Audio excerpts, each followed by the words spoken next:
I'm not sure if you can hear me. I will have to step a bit aside. As you recognize, I don't have a career in basketball, right? So I have an issue with the height of the podium. So good morning, ladies and gentlemen. Really happy to be here today. Thank you very much for the invitation. It's great to be here among ex-colleagues, many friends, colleagues from RSM Group, and of course, proud members of WISTA.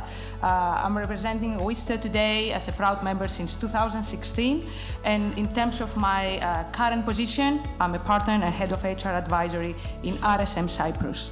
So today we will speak about engagement and productivity of remote teams. I'm sure you recognize that remote working is key in terms of talent attraction and talent retention nowadays, and it has established its presence after COVID across the globe.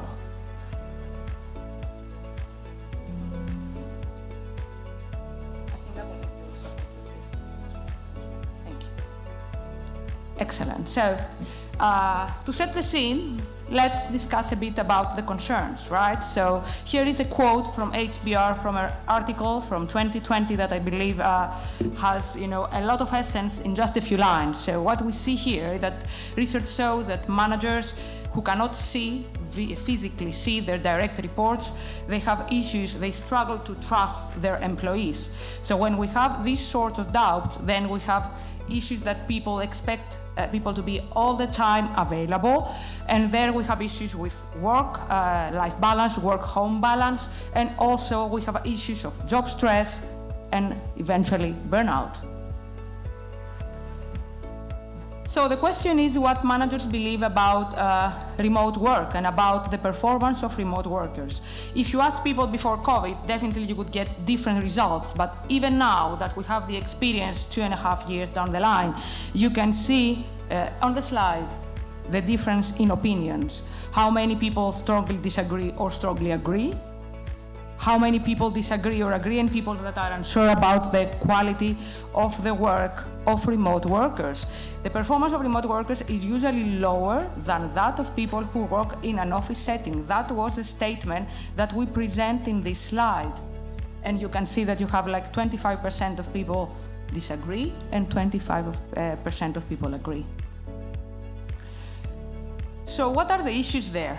Why do we have these issues? Why we don't recognize that remote work actually works? Why we have these concerns? There are some key issues that we need to consider. On the one hand, we have the manager's self-confidence.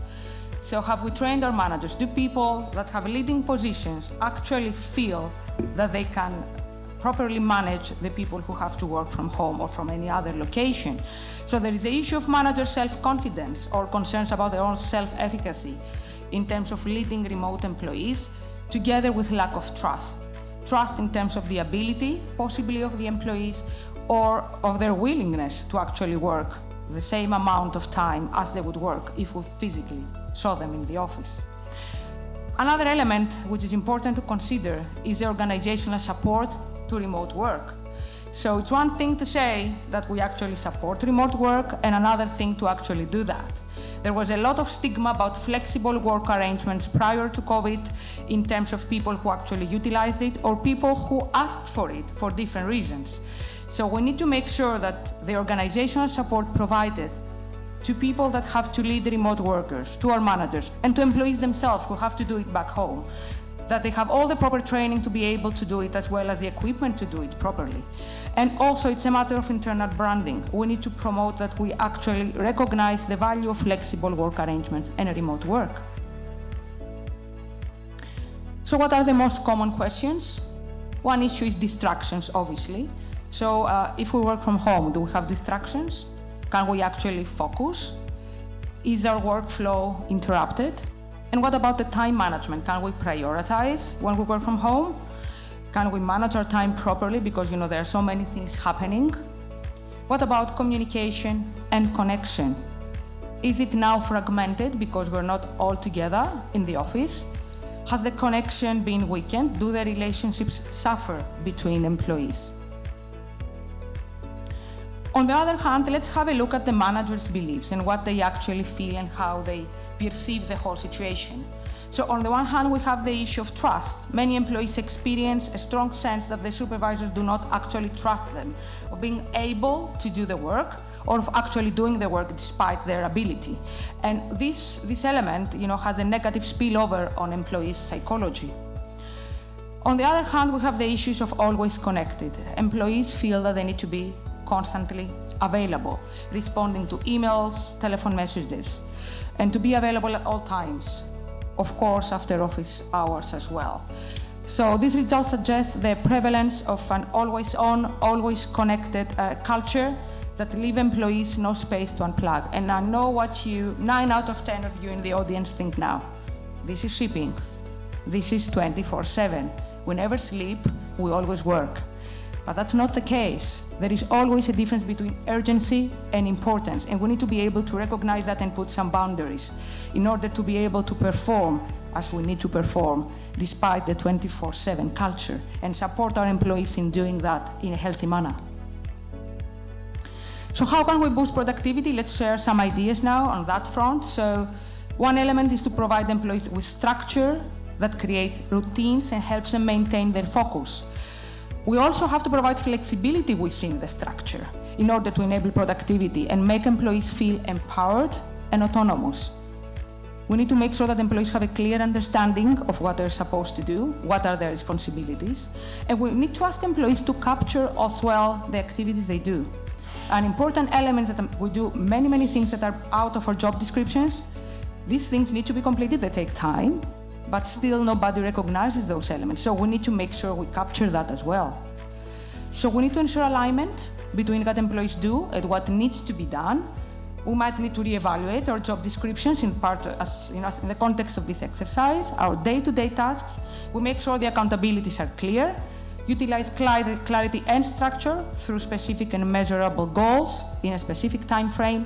And we need to keep investing in people. Just because they're not there, we still need to support their productivity with different ways, different means, e-learning, and other aspects that we can do even virtually. In terms of productivity and communication, I'm sharing a slide with you which I believe rings a bell about meetings. Meetings has been an issue that has been discussed very widely. Only last year there were 1 billion meetings in the United States only, and the cost of unproductive meetings in the United States was $32 billion. So I think it's important to recognize that meetings are important, but we have to make sure that we utilize them the proper way in the context of remote work, and not only. You can see the first bar. What annoys you about meetings? It could have been an email, right? And I see many people nodding in the audience, and we all recognize that. Boredom, meetings off topic, starting late, technical difficulties. We need to make sure that we capture those elements. But when it comes to remote work, meetings are important, and we can have small elements in that. We have the morning boost meeting, right? A meeting to kick off the day. Keep it very short, sharing some key tasks of the day. Have a brief discussion there just to set the pace. Or you can have a wrap-up meeting, right? To signal the end of the working day and sharing some insights about what happened throughout the day. And wrap-up meetings are well known for supporting the boundary element I spoke about before, and work-life balance. You can have weekly meetings, a Monday morning meeting where you share the key priorities of the week. You can have a Friday afternoon meeting, like over drinks, But the point is, you can have both, but just make sure they're intentional and focused, right? So that people actually get essence out of it, and it's not another meeting on the calendar that they just have to log in. What other elements we can do? Combining emailing, messaging, and also phone calls. We forgot about the phone calls. We need to pick up the phone every now and then to help the connection, especially when we don't see people and they work remotely. You can set office hours for video conferencing, so you can have ad hoc meetings where people just want to reach out.